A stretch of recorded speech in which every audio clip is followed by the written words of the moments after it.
ብዙዎቻችሁ ስለ ሰገራ ተደጋጋሚ እንድሰራላችሁ ጠይቃችሁኛል። ግን አንድ ጥያቄ እናንተን ጠይቃችሁ እስኪ በቀን አንድ ጊዜ መጸዳዳት ካልቻላችሁ ሰውነታችሁ ቅሬታ አቅርቦባችሁ ነው ወይስ አንጀታችሁ ዛሬ እኔ እረፍት ማድረግ አለብኝ ብሎ ጠይቋችሁ?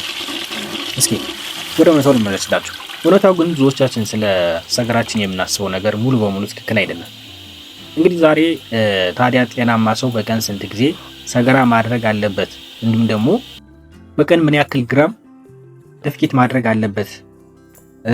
እንዲሁም ደግሞ በቀን አንድ ጊዜ ካልሆነስ ድርቀት ነው ወይ የሚለውንም እነግራችኋለሁ። እንዲሁም ደግሞ ጤናማ ሰገራ ቀለሙ ምን ይመስላል፣ ሽታው ምን አይነት ነው፣ እንዲሁም ደግሞ ጥንካሬውና ቅርጹ ምን ይመስላል የሚለውን በሰባት ከፍዬ እነግራችኋለሁ ማለት ነው። የሰገራ ጥንካሬ ወይም ደግሞ ቅርጹን በሰባት ከፍዬ እነግራችኋለሁ ማለት ነው።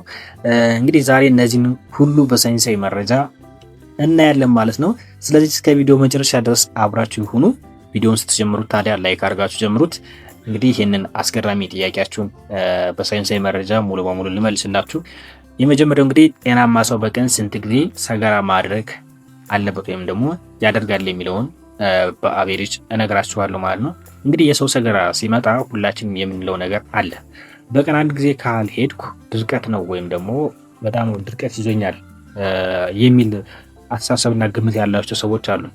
ይህ ልክ አይደለም። በሳይንሳዊ መረጃ መሰረት ጤናማ አዋቂ ሰው በቀን 3 ጊዜ ሊያደርግ ይችላል፣ ወይም ደግሞ በሳምንት 3 ጊዜ ሊያደርግ ይችላል። ስለዚህ አቬሬጁ በቀን 3 ከሳምንት 3 ጊዜ።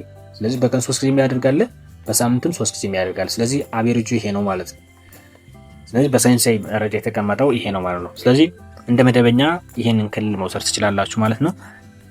ሌላኛው እንግዲህ በቀን ምን ያህል ሰገራ ይወጣል ወይም ደግሞ ምን ያክል ደፊኬት ያደርጋል? እንግዲህ በግራም እንደ ዩናይትድ ኪንግደም ያሉ ሀገሮች እንግዲህ የአዋቂዎች ላይ የተደረገው ጥናት ምንድን ነው የመካከለኛ አንድ ሰው በቀን ምን ያክል ክብደት ያለው ሰገራ ያወጣል የሚለው እንግዲህ በዩናይትድ ኪንግደም ጥናት 106 ግራም ያህል ነው።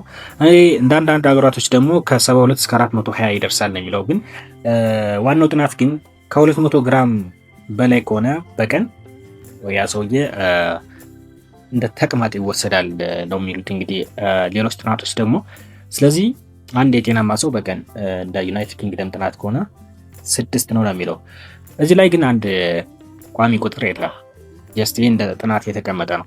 የሰገራ መጠን በምንመገበው ምግብ በተለይም በፋይበር መጠን፣ በውሃ መጠን እና በግለሰቡ የአንጀት እንቅስቃሴ ይለያያል። ስለዚህ እንደ ዩናይትድ ኪንግደም ጥናት ከሆነ ይሄ ጋር ይፈርሳል ማለት ነው። ስለዚህ አንድ ሰው በጣም አብዝቶ ሲመገብ ያው ከ100 ግራም በላይ ደፊኬት ሊያደርግ ይችላል ማለት ነው በቀን። ስለዚህ ይሄን ይመስላል ማለት ነው። እንግዲህ ጤናማ ሰገራ በቀለም እና በጥንካሬ ምን ይመስላል የሚለውን ደግሞ ወደ ሲኛው ጥያቄ ሊድላችሁ። አብዛኛውን የሰገራ ቀለም ቡናማ ወይም ደግሞ የቡናማ ጥላ ብራውን ከለር ነው ያለው ማለት ነው። ስለዚህ በጥንካሬው ደግሞ በጣም ጠንካራ እና እንደ ትንንሽ ኳሶች የተከፋፈለ መሆን የለበትም፣ በጣም ደግሞ ፈሳሽ መሆን የለበትም ነው እንግዲህ በጥንካሬው። እንግዲህ 7 አይነት ሰገራ እንትን አለ። የመጀመሪያው በጣም ሃርድ ይባላል። ሃርድ ማለት ጀስት መርፌ እንኳን አይበዛውም፣ በጣም ያስቸግራል ማለት ነው። ሌላኛው ፎርምድ የሚባል አለ፣ በጣም ወፍራም ነው። ይሄኛው ደግሞ ከሃርዱ ትንሽ ለቀቅ ያለ ወይም ደግሞ ላላ ያለ ማለት ነው። ሰሚ ፎርምድ አለ፣ ከፎርምዱ ትንሽ ደግሞ እሱ ለስለስ የሚል።